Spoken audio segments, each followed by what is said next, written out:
Hello, everybody. This is Chelsea Bell from Crubox Wine Club, and I'm here to chat a little bit about July's Crubox curation, which is titled Wines for Summer Soiree. So with Crubox every month, usually we'll focus on a different topic. It might be a grape varietal, it might be a region or an importer, but some months we just like to make it more seasonal and just pick some selections that we're excited about that we feel like you could use, especially for any type of summer hosting, whether it's like relaxing, barbecuing outside, or a real dinner party that you're hosting with friends and family.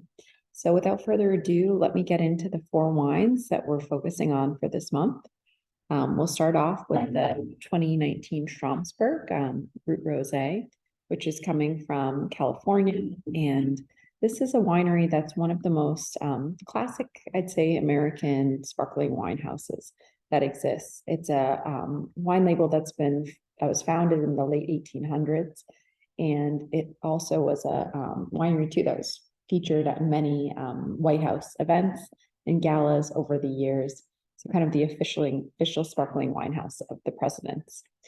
Their rosé is really lovely. This is mostly fruit that's sourced from Mendocino County in northern Marin County.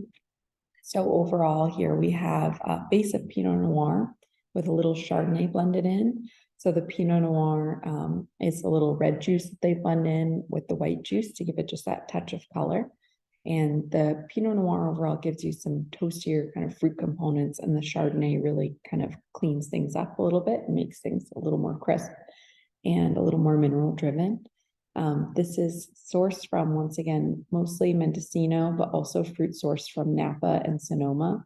And then outside of Mendocino, a small percentage from Marin County as well. So overall, they'll classify this as a North Coast sparkling, as that represents some of those core areas in the North Coast: Napa, Sonoma, Mendocino, Lake County, etc. So this is 2019 vintage. It is only about 0.9 grams residual sugar, so pretty dry on the palate, which is wonderful, dry, crisp, refreshing. And it's just a really lovely wine that has these beautiful kind of red fruit components that intermingle with little lemony brioche, and something just really fun to do with any type of just summer affair, whether you're having some oysters to kind of start off the night, or you're putting together, any type of tuna dish, maybe on the grill, or even to having this with like a fruit-based dessert afterwards could be lovely too. It's just super versatile. And it's really cool to find a method traditional, so same method as champagne style sparkling wine coming out of the United States, made more in the French style, but with California terroir and sensibility. So something quite special.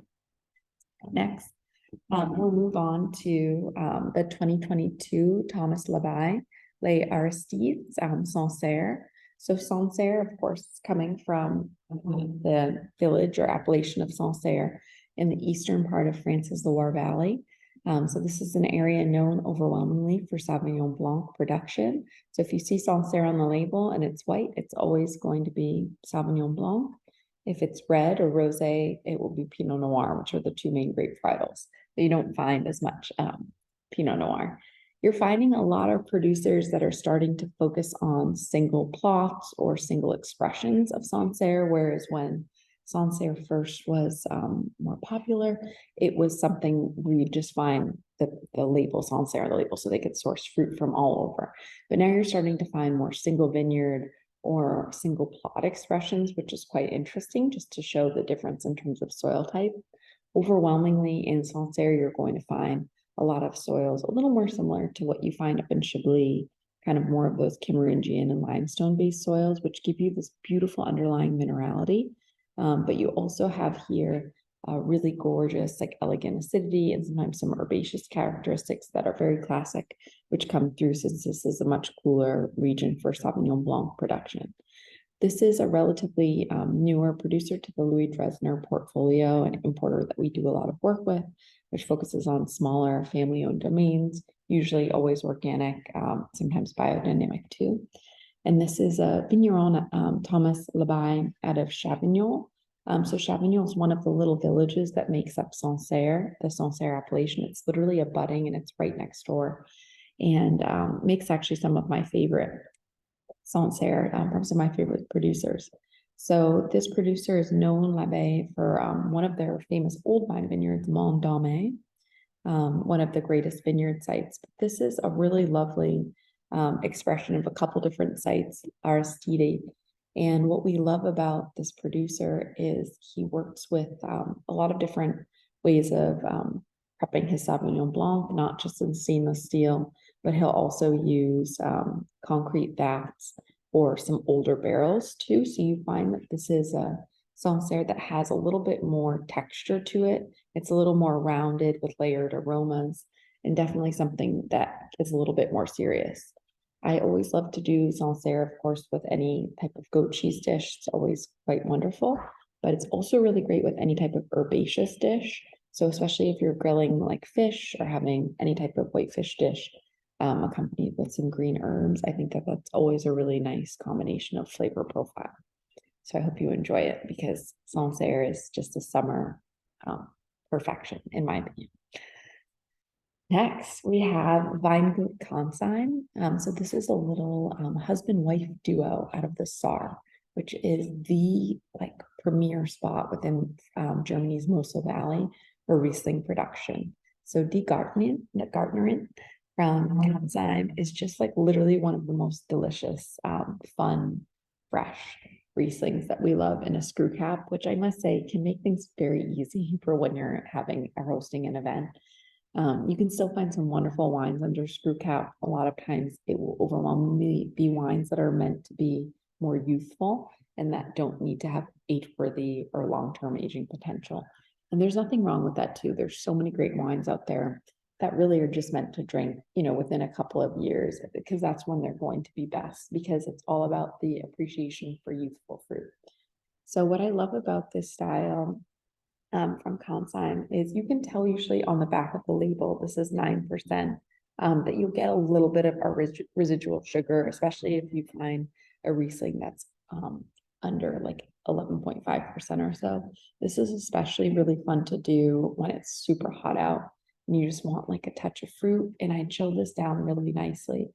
And what I love about the fruit here is it's just delicious citrus and stone-based fruits. It's like really supple and gorgeous, but still is really well balanced with that just super searing, refreshing acidity, which makes it just like the perfect flavor profile and combination, especially for the hot weather.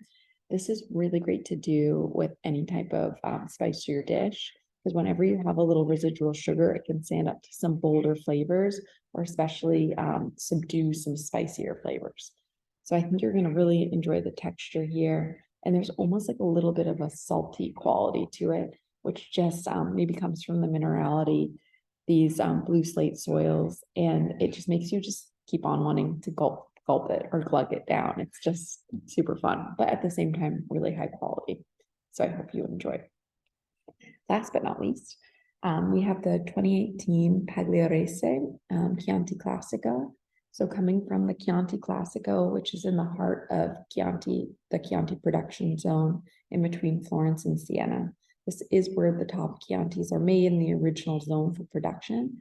And this is a family that's been producing Chianti since the 1200s. So you'd hope that they'd kind of figured it out by now. This is just a really elegant kind of classic style Chianti Classico. You find a lot of these classic Italian Chianti producers working solely with indigenous varietals. So Chianti needs to be a minimum around 80-ish% Sangiovese. So this is 90% Sangiovese, and then they blend in two blending varietals, about 5% Canaiolo and 5% Mamolo, used to kind of soften up Sangiovese, because it can sometimes be quite acidic in style. And you get these beautiful wild forest berries. And this is just a wonderful wine that's meant to be just super food friendly. It's aged in large oak vats for about a year. So it's meant to kind of give you more of that, once again, fresh and kind of spiced fruit, and really wonderful to do with just like a summer baked pasta dish, like a ravioli or something along those lines. also could be really nice too with some chicken dishes or lighter red meat dishes as well. So I think you'll quite enjoy it. Chianti is really one of the most wonderful expressions of Sangiovese, and it's a grape you can enjoy throughout the year depending on the producer and how they age it. So I think this will be a really fun way to kind of kick off your any type of summer gathering or soiree that you'll be hosting. And I can't wait to hear what you do with these wines. And I hope that you got to enjoy the wines from this month's Crubox. And as always, if you have any questions, always feel free to reach out. But we always love getting to share wine with you, and we look forward to taking another journey with you next month. So thank you so much and enjoy this beautiful July. Goodbye.